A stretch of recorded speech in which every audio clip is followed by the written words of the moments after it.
Friends, आज हम CA foundation में परमुटेशन जो टॉपिक है उसके कंसेप्ट मैं दे रहा हूं। पहले मैंने आपको ऑलरेडी वीडियोज में 3 वीडियो दी हैं, जिसमें कंसेप्ट 1, कंसेप्ट 2, कंसेप्ट 3। आज मैं कंसेप्ट 4 दे रहा हूं। जिन फ्रेंड्स ने चैनल को सब्सक्राइब नहीं किया हो प्लीज चैनल को सब्सक्राइब करें, और मैंने पुराने वीडियो का जो लिंक है डिस्क्रिप्शन बॉक्स में दिया हुआ है। वीडियो पसंद आने पर इसके लाइक एंड शेयर अवश्य करें और वीडियो को लास्ट तक देखें, क्योंकि इसमें बहुत अच्छे कंसेप्ट मैं बताने जा रहा हूं जो आपको एग्जाम में बहुत यूजफुल होंगे और क्वेश्चन को आसानी से हम सॉल्व कर सकते हैं। पहला मैंने कंसेप्ट इसमें लिखा है, the number of all permutations of n different objects taken are at a time when a particular object is to be always included in each arrangement is r into n-1 pr-1। इसका मतलब क्या है? जैसे कि मैं आपको example से समझा देता हूं। हमारी क्लास में सपोज हमारी क्लास में 10 स्टूडेंट हैं। 10 में से प्रिंसिपल ने कहा है कि भाई एक बच्चे को, अब एक बच्चा कुछ भी हो सकता है, हमने कहा भाई टॉपर को हमेशा लेना है या शैतान बच्चे को, टॉपर को हमेशा लेना है। ठीक है, ये मान के चलो टॉपर को हमेशा लेना है। तो यहाँ पे क्या होगा कि इसका, और उसमें से 4 बच्चों को सिलेक्ट करना है 10 में से। जब 10 में से 4 को सिलेक्ट करना है और टॉपर को हमेशा लेना है, तो इसका मतलब है कि भाई एक बच्चा तो हमेशा रहेगा ही। वो तो एक बच्चा अगर हमेशा रहेगा तो मुझे क्या करना पड़ेगा? बाकी 9 बच्चों में से 3 बच्चों को सिलेक्ट करना पड़ेगा। तो वो कंसेप्ट हो गया। जैसे कोई बच्चे 10 थे हमारे पास, इसका मतलब यहाँ पे 10 - 1 हो जाएंगे 9, और 9 में से हमने 4 लेने थे, 4 में से एक बच्चा ऑलरेडी आ रहा है, तो ये 4 - 1 हो गया, इसलिए ये n-1 pr-1 हो जाएगा। ठीक है, ये r उस कंडीशन में लगाएंगे जब कोई बच्चा फिक्स नहीं है। जैसे मैंने टॉपर फिक्स कर दिया, वो फिक्स हो गया, फिर r नहीं लगाएंगे। अगर मैंने टॉपर फिक्स नहीं किया, तो एक बच्चा फिक्स किया, मैंने नाम नहीं लिया भाई कि एक बच्चा, तो उस केस में हम 10 में से कोई एक बच्चा यहां फिक्स कर सकते थे। ठीक है, अब अगले केस में उसने ये कहा है, the number of permutation of n distinct object taken r at a time and particular object is never taken. अब मैंने कहा भाई क्लास का जो सबसे बदमाश या शैतान बच्चा है उसको नहीं लेना, अदरवाइज वो सारा हमारा गेम खराब कर देगा। तो उस केस में क्या होगा कि एक बच्चा को नहीं लेना। अब मुझे 10 में से 4 बच्चे लेने हैं, शैतान बच्चा नहीं लेना, तो मेरे पास 9 बच्चे बच गए। तो अब 9 में से 4 लेना है, तो ये हो गया 10 - 1 p4, यानी 9 p4 हो जाएगा इसके। ठीक है, अब देखो ये नेक्स्ट, ये बहुत अच्छा है, इसका क्वेश्चन काफी पूछा जाता है। The number of permutations of n things of which p1 are alike of one kind, p2 are alike of second kind, p3 are alike of third kind, pr are alike of nth kind, और इनका summation n है। ठीक है, तो permutations क्या हो गए? Factorial n upon p1 p2 factorial p1 factorial p2 factorial p3 factorial p4 pr। यहाँ पे ऐसा भी हो सकता था कि जैसे सपोज मेरे पास कोई लेटर है, सपोज मेरे पास बनाना है, बनाना में जितने लेटर होंगे उसमें से क्या होगा, जो जितने बार रिपीट कर रहे हैं नोट कर लेंगे, और टोटल काउंट बनाना के देख लेंगे कितने हैं। Total count of banana upon जैसे b कितने बार आ रहा है, n कितने बार आ रहा है, वो फैक्टोरियल आ जाएंगे। और सिंगल सिंगल आ रहा है उसको आप लिखने की जरूरत नहीं, वैसे फैक्टोरियल 1 फैक्टोरियल 1 फैक्टोरियल 1 आप लिख सकते हैं। ठीक है, तो ये है कंसेप्ट। अभी मैं आपको प्रैक्टिस क्वेश्चन सॉल्व कराऊंगा। अब देखिए, कंसेप्ट मैंने दिए थे, थ्योरम बताई थी, उस पर क्वेश्चन मैं आपको बता रहा हूं, जिससे आपको कंफर्म होगा कि किस तरह से हमें क्वेश्चन को सॉल्व करना चाहिए, क्या लैंग्वेज दे रखा है। There are 10 student in a class. Teacher wants to send a 4 student to represent his class in a function considering one particular student is always present in the function in how many ways possible ways. तो यहाँ क्या होगा, अब आप देखो, आपके पास 10 student है, 10 में से आपको 4 स्टूडेंट को क्लास रिप्रेजेंटेशन करने के लिए फंक्शन में भेजना है। अब वो ये कह रहा है कि एक स्टूडेंट है जो फंक्शन में हमेशा है। तो जो एक स्टूडेंट है वो आपने कोई वैसे स्पेसिफाई नहीं किया कि कौन सा स्टूडेंट है, तो इसका मतलब वो स्टूडेंट एक लेने के तरीके जो हो गए, वो 10 तरीके से आप उस स्टूडेंट को ले सकते हैं। ठीक है, 10 तरीके हो गए स्टूडेंट को लेने के। अब ये देखो, यहां पर देखो, अब ये आपका एक स्टूडेंट तो फंक्शन में चला गया। अब इसका मतलब आपके पास स्टूडेंट एक कम हो गया, 9 हो गए, और एक स्टूडेंट क्योंकि आपने ले रखा है ऑलरेडी, तो इसका मतलब ये कितने हो गए, 4 - 1 हो गए।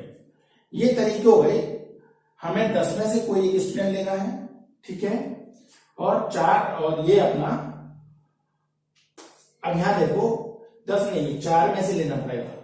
4 स्टूडेंट में से एक स्टूडेंट तो यहाँ आ गया, सॉरी 4 स्टूडेंट में से एक स्टूडेंट यहाँ आ गया, और आपको बाकी जो स्टूडेंट बचा 10 माइनस 1 और 4 माइनस 1, यानी जो हमने अभी आपको कंसेप्ट बताया था r times n minus 1 p r minus 1, ये इस तरह से होगा, ठीक है। यहां से होगा p 9p3, ये इसका आंसर आएगा। अब यहां पे देखो, यहां में और दोनों में डिफरेंस क्या है? डिफरेंस ये है कि इसमें इसने considering the monitor of the class, यानी मॉनिटर तो क्लास में एक ही होगा, इसका मतलब उसने जो 4 स्टूडेंट भेजे हैं उसमें मॉनिटर फिक्स कर दिया, उसमें मॉनिटर उसने फिक्स कर दिया। मॉनिटर जब फिक्स कर दिया तो इस समय आर की जो वैल्यू है वो यहां पे क्या हो जाएगी, पर्टिकुलर वैल्यू हो जाएगी 1। तो यहां पे क्या होगा, अब ये बचा केस, अब आपको 9 में से यानी 10 में से एक तो चला गया मॉनिटर वाला, और एक ये आपका 4 में से एक, यानी यहां पे 9p3 आएगा केवल। उसका कारण है कि यहां पर कोई फिक्स नहीं था कि 4 में से कौन सा स्टूडेंट आएगा, लेना है अपने को, बस हमने ये कह दिया था 4 में से एक लेना ही लेना है, पर्टिकुलर है। अब लेकिन यहां पे मैंने स्पेसिफिक कर दिया मॉनिटर, मॉनिटर क्लास में एक ही होगा, तो हमारा यहाँ पे 9p3 हो जाएंगे बेस, यहाँ पे 4 टाइम्स 9p3 हो जाएंगे। इन दोनों का डिफरेंस थोड़ा सा ढंग से समझेंगे तो क्लियर होगा आपको, बहुत बारीक डिफरेंस है, ठीक है। अब देखिए, find the number of different pronunciations of the letter of the word banana. अब यहाँ पे रिपीटेशन हो रहा है, देखो लेटर्स का।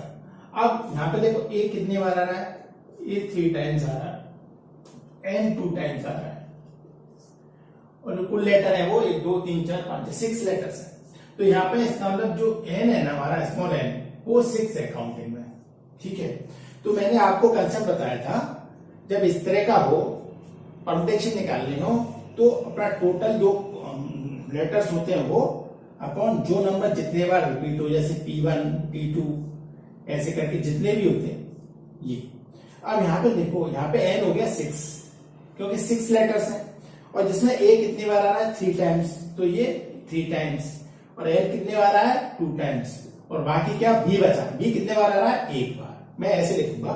अब यहां से इसको सिंप्लीफाई कर लो, 6 5 4 और ये फैक्टोरियल 3 और ये फैक्टोरियल 3 और इसको 2 लिखा और 1 लिखा, और 1 का 1 ही हो गया। तो फैक्टोरियल 3 से फैक्टोरियल 3 गया और 2 से ये 2 गया, 2 टाइम्स गया, तो ये 6 5 2 मीन्स कितने हो गए तरीके 60।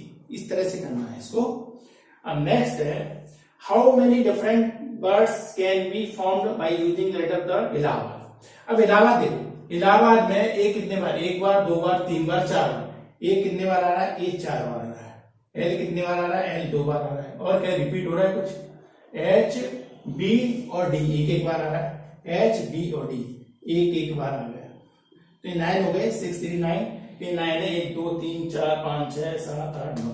तो इसका अगर मेरे को परमुटेशन निकालना है तो कैसे करूंगा मैं, जनरल परमुटेशन निकाल रहा हूं, तो टोटल इसके जो लेटर्स है वो 9 है, और रिपीटेशन इसमें 4 का हो रहा है ए बार, ये ए 4 टाइम आ रहा है, और बाकी एल 2 टाइम, बाकी एक एक, तो एक एक लिखने की जरूरत नहीं है, फैक्टोरियल 1 की वैल्यू 1 होती है।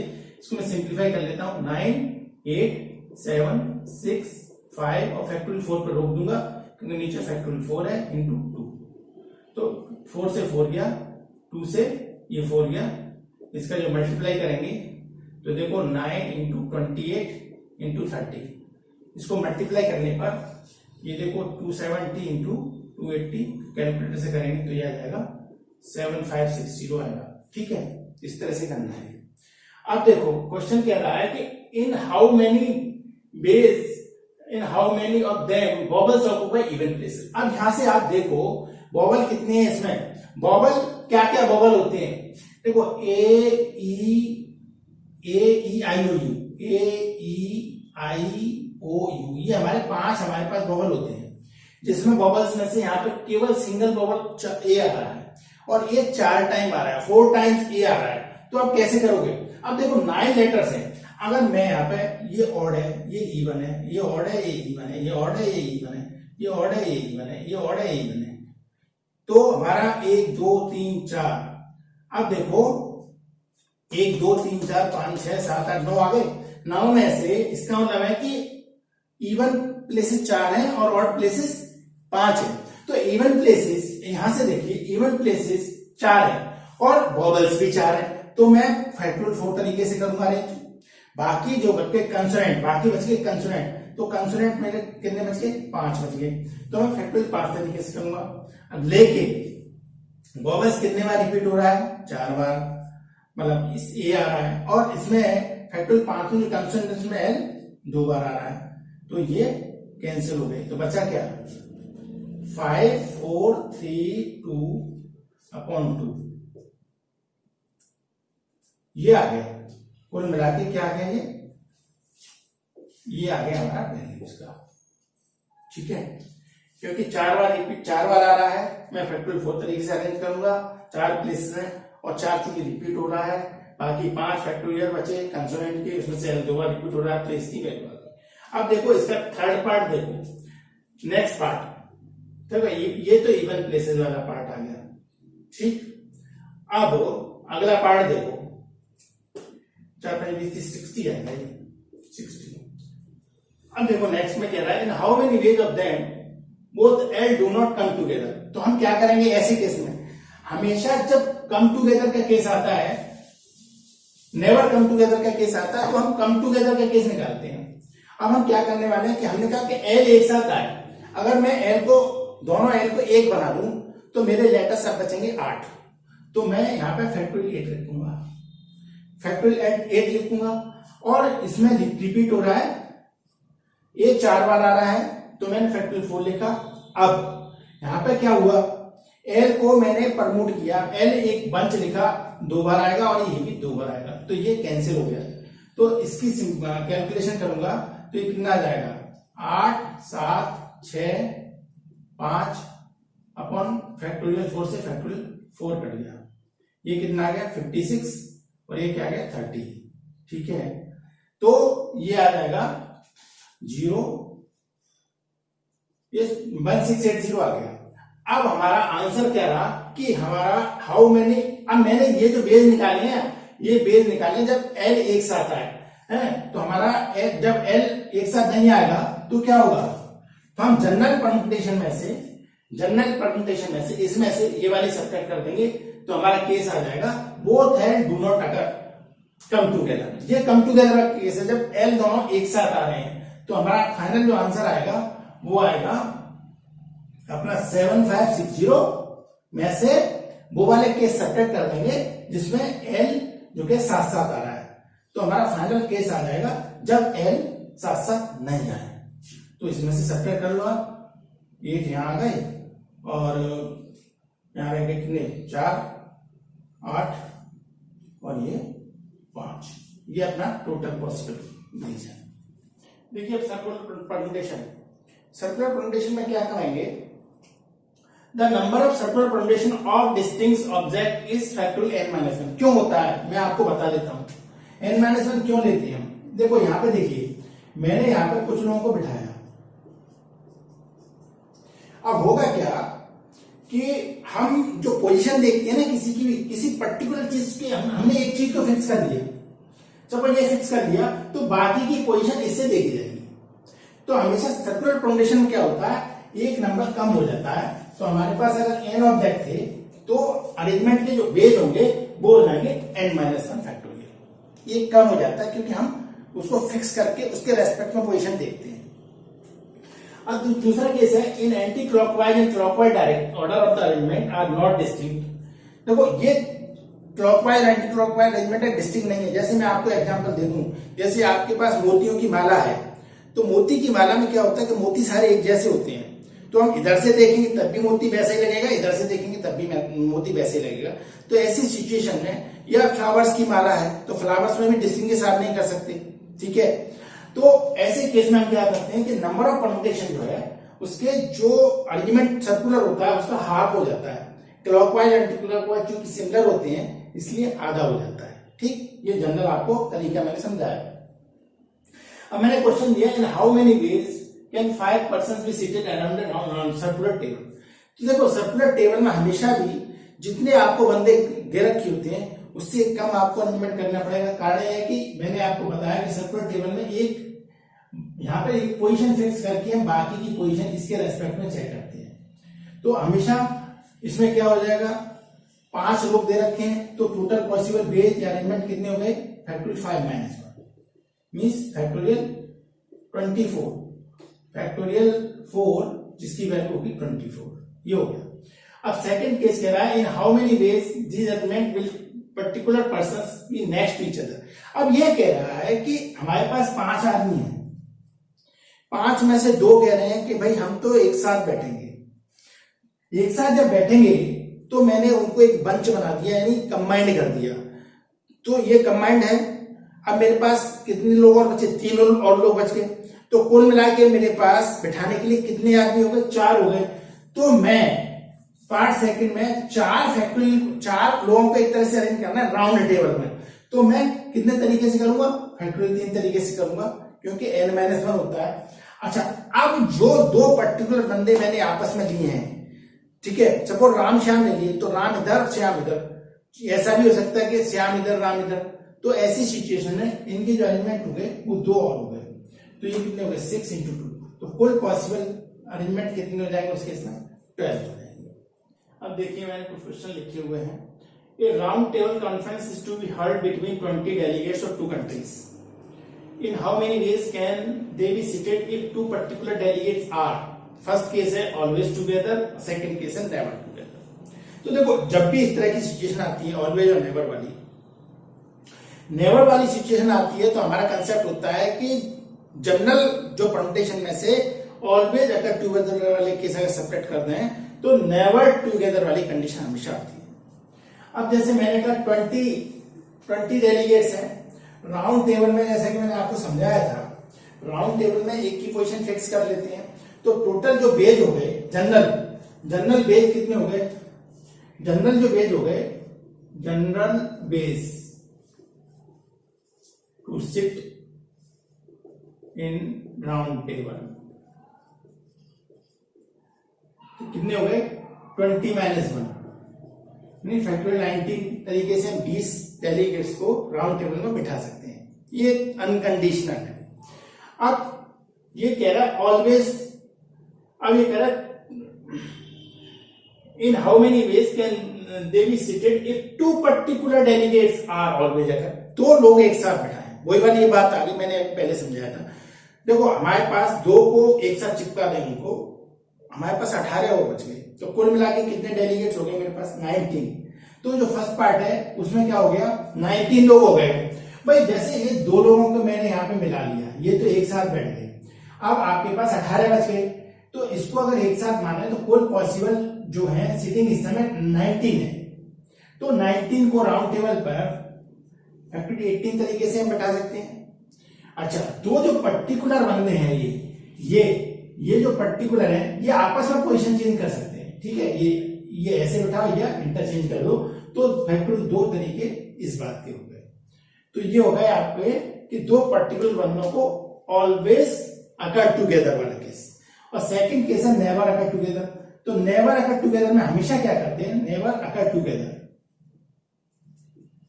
तो हम जनरल केस में से जनरल सेटिंग, जनरल अरेंजमेंट जो है,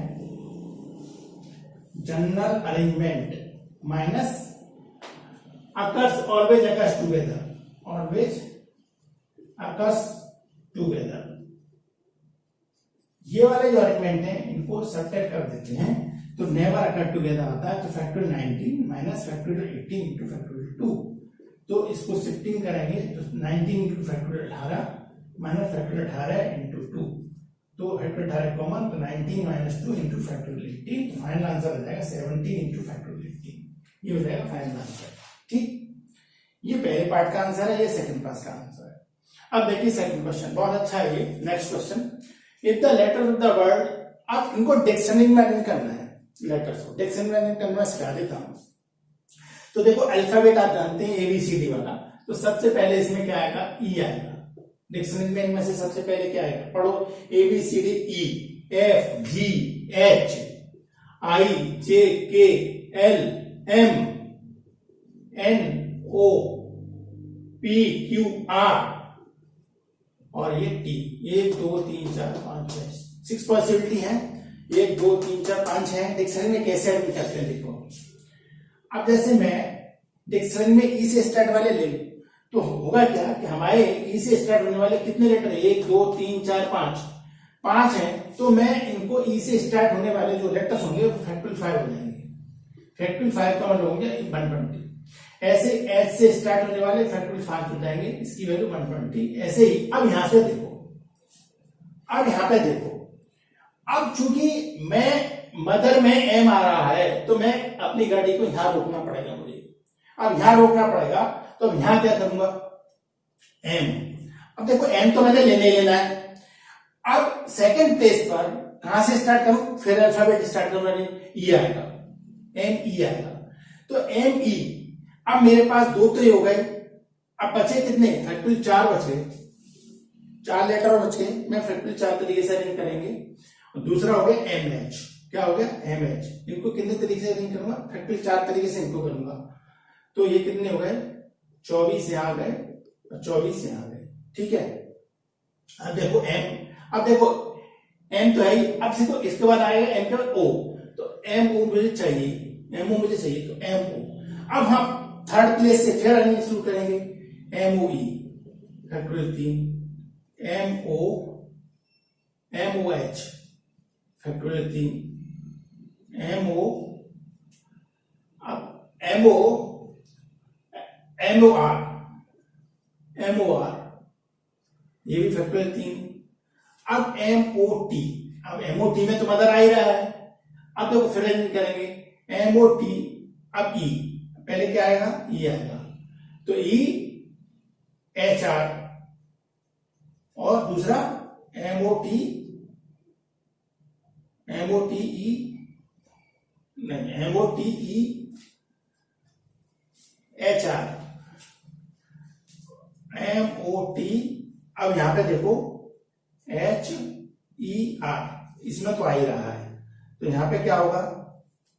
M O T E, M O T में कितने आएंगे?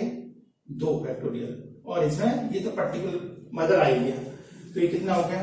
6 यहां से आ गए, 6 यहां से आ गए, 6 यहां से आ गए, 2 यहां से आ गए और 1 यहां से आ गए। अब इन सबको ऐड कर लो आप, तो मेरी डिक्शनरी रैंक आ जाएगी 120 24 और ये 18 2 और 1। इनको आप ऐड करो, कितना आ जाएगा?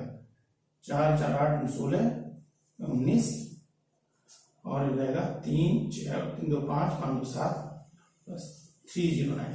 तो इसकी जो रैंकिंग आ गई, डिक्शनरी रैंकिंग कितनी आ गई? 309 रैंक इसकी डिक्शनरी में 309 होगी। इस तरह को ऐसे